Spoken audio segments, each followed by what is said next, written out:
I refused a customer order, and it got awkward.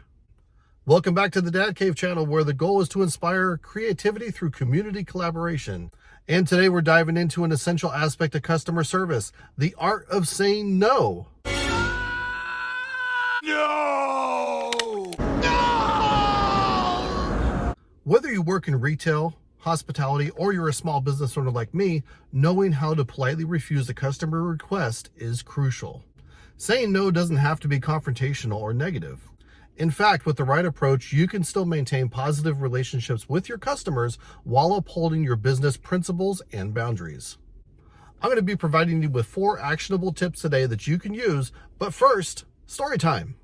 So I had a customer want to order a laser cut item. However, they were unsure if it would suit their needs. I offered to give them a free sample, and if it met their needs and they wanted to place an order for more, they could let me know how many they wanted to do.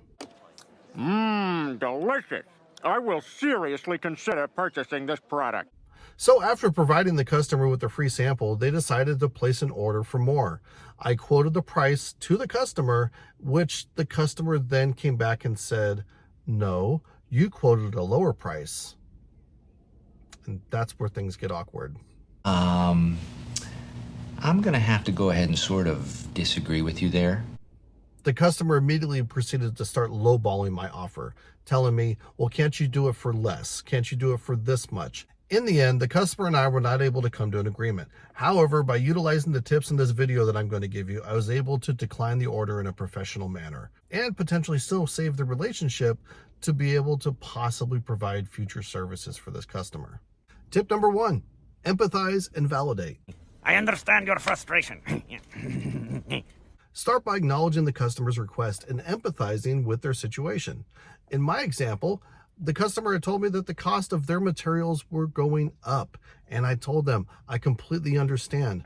In my line of business, the cost of my materials fluctuates from day to day as well.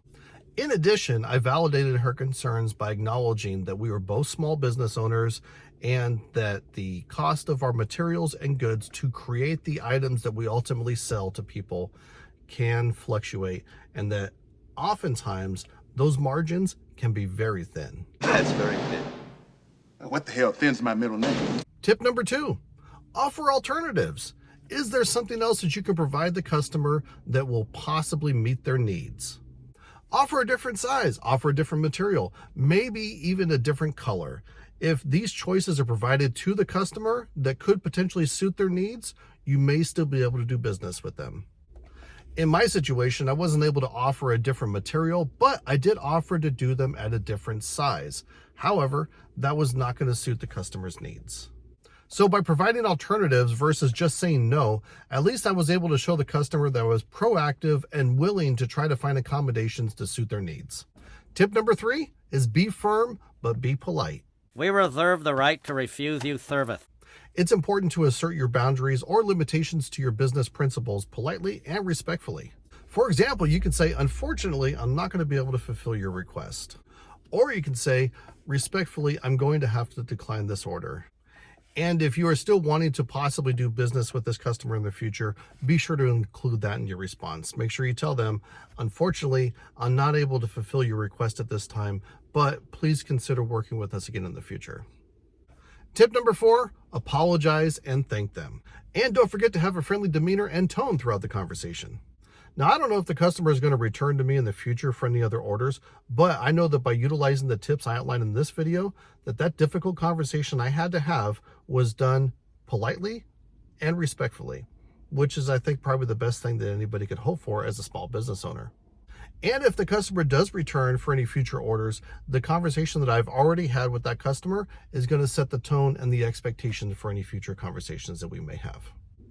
By empathizing, offering alternatives, being firm yet polite, and also expressing gratitude, you can be prepared to have difficult conversations with potential customers and hopefully still be able to maintain positive relationships.